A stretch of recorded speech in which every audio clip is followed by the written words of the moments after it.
A whistleblower is someone who discloses a violation of ethics, major or minor, publicly or privately.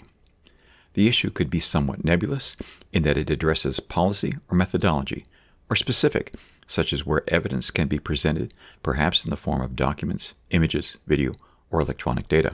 Consider an example of a group of a dozen people. One person has information about an ethical issue within the group. Options to consider are to address the issue with the group individually or collectively, to bring the issue to leadership of the group, outside authorities, or the press, or to simply ignore it. The issue may have to do with finances or safety. It may be illicit, socially unacceptable, or simply an unkind act. The potential whistleblower should consider the cost balance of exposing or ignoring the issue. Even more, are there personal ethical considerations for the whistleblower in exposing the issue, such as contractual or legal obligations or obedience to God? The cost to the whistleblower can range from snide remarks or a general disfavor from the group to loss of income, persecution, abandonment, torture, prison, or death. Perhaps our example group of 12 people are co-workers whose income levels are above average. One realizes how to make the group more efficient, such that only half of the people are required. If the concept is expressed to the group, what would the general attitude be? How many would be considering if they are part of the half that would be unemployed? How many would rather maintain the inefficiency to keep the collective's income? Who would be an ally to the party making the suggestion? If there's a next level of management, would they prefer leading a group of 12 rather than a group of 6, as that may impact their income level, prestige, or future advancement? If the group is in a non-competitive environment, such as government, a regulated corporation, a monopoly, or a defense contractor, inefficiency might be considered an asset. Larger salaries in a controlled environment will keep those with the required skill set from uncontrolled environments or entrepreneurship. Especially in the case where specific evidence is available, if the issue is leaked internally or externally by an anonymous source, there will be questions of who the source is. There may be an internal inquisition to find the source. This may build mutual distrust within the group with various ramifications, depending on the nature of the group. There are numerous options to protect the whistleblower, such as anonymity.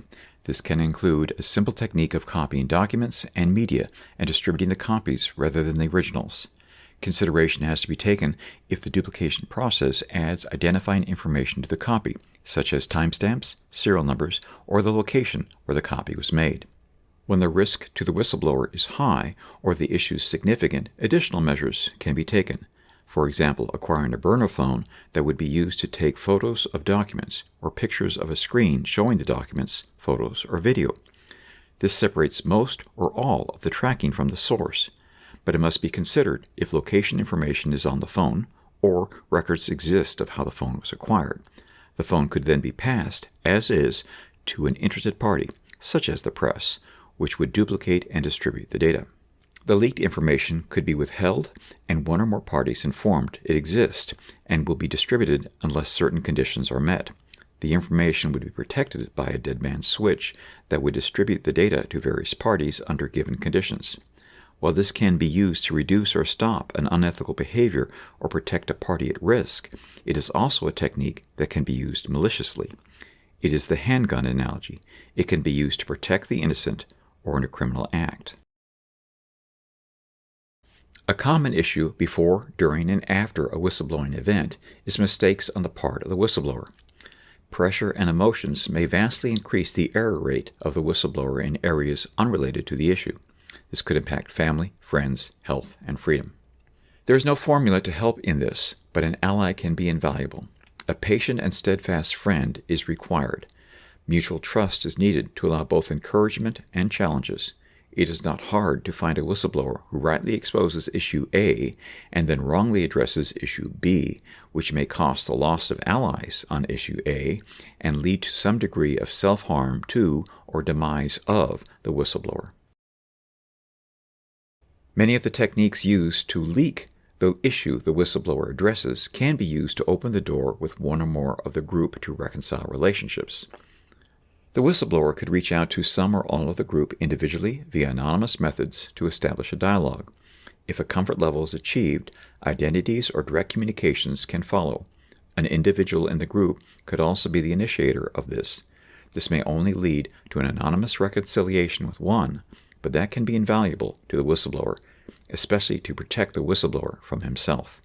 It could also be the foundation of reconciliation with others or all of the group. It may also allow for the original issue to be openly addressed and perhaps resolved. Addressing issues while small is extremely important. If the group is stealing 1 penny candy each day, it may seem too trivial to address, but it is theft. Once theft becomes an accepted part of the culture of the group, larger monetary theft can creep in. When each member of the group sees a significant benefit in their paycheck, it becomes hard to question the ethics of the group, as the impact is personal. When the benefits to the group, monetary or pride, tangible or intangible, becomes ingrained within the group, dead bodies in the streets will be overlooked. Getting up. Master Crazy Horse, we have individuals going to the scene, looks like possibly picking up bodies and weapons. Let me engage. Hey, we need to stop that so we can get down there. We need to shoot. You see my location? Roger. Break. Crazy Horse 1-8, request permission to engage individual. Picking up the wounded.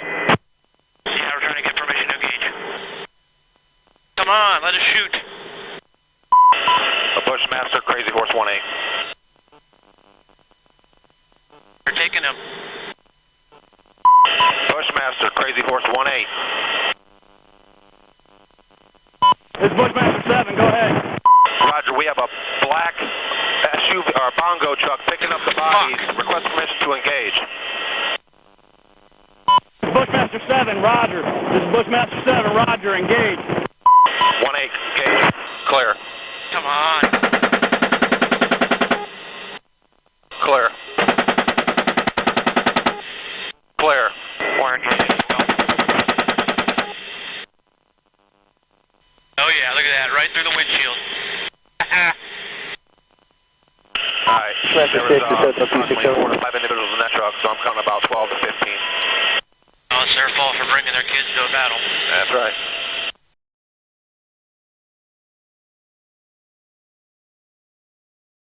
Dead bodies in the streets will be overlooked. While some events make the world stage, most events impact only a local community. The risk level for a whistleblower is the same in both cases. It takes wisdom to count the cost and a strength of character to take on the role of a whistleblower. Allies can be extremely helpful, but it is likely it will be a lone effort. Consideration must be taken if the motivation is simply pride or revenge, as either might return a very high cost to the whistleblower. Rightly exposing what is wrong, especially when others are paying the price, can be an act of love.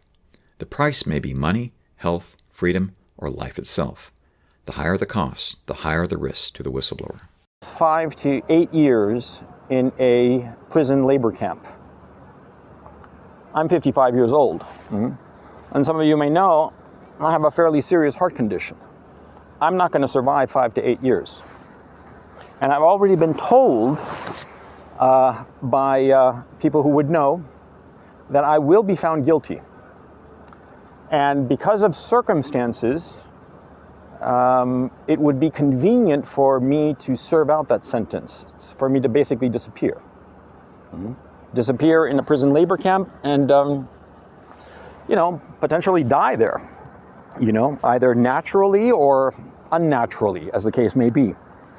Now, in the tweet thread, I go into more or less what happened. I composed that tweet thread last night. It took me 2 hours to do it because there was a lot of information and, keeping it to 25 tweets, it's tough. But anyway, the upshot is that I was accused of being a pro-Russian propagandist, basically, cut through the legalese, it was basically that. I was also accused of denying the Russian invasion, which is laughable. I've always said that the Russians invaded. It's self-evident, I never denied that fact. They said that I was justifying this invasion that was unprovoked, and of course, we all know that it was provoked. It didn't come out of the blue. It wasn't that the Russians one day decided, hey, let's just invade Ukraine. No, it was provoked, and I gave a very detailed explanation as to why it was provoked in a video that really chapped the ass of the prosecutor's office, apparently. The video of mine called Ukraine a Primer. Hey, how's it going? This video is a primer for the Ukraine conflict. I'm making it specifically for people who don't really know what the hell is going on. Okay. Anyway, I'm going to end here because I've gone on for almost 50 minutes, and I hope that I've given you like an overall view of this conflict. Okay, this is really World War III. This is real World War III, because this conflict is not going to end here in Ukraine. It's going to continue. And next up to bat is probably the Israeli-Iran conflict, and certainly within the next couple of years, we're going to see the Americans go toe-to-toe with the Chinese. The Americans are already saying this, and the Chinese have been put on notice. So this is the direction of travel. This is World War III that we are involved in, okay? It started here, but it's not about this country, Ukraine. What it is the collapsing power of the United States, and as it collapses in its power, it is thrashing out, trying to hold on to that power, and picking fights with other countries so as to pull them down. Paradoxically thinking that if you pulled them down, the American economy and the American state and the American power will resurge. But it won't, you see? This is overall what's happening. It's the Americans panicking at their loss of power, lashing out, and creating chaos around the world. And the rest of the world is essentially aware of this. And that's why we're going to have these conflicts. It's not going to end here in Ukraine, even though the war here in Ukraine will probably not last that much longer. It's going to continue. And it's going to end with the American-Chinese war. Understand what's going on. Which of course goes into the backstory and the history of relations between these two countries and why they wound up going to war as they are currently embroiled in. So anyway, the point is I'm going to be found guilty. And because of things that happened, corruption and extortion that happened in prison against me, I will be found guilty. I will not get a suspended sentence. I will have to serve out my term and likely die in this prison labor camp. Please don't be indifferent to my fate. I ask you this very humbly. Please recognize that, well, the literal death that awaits me if this doesn't work out.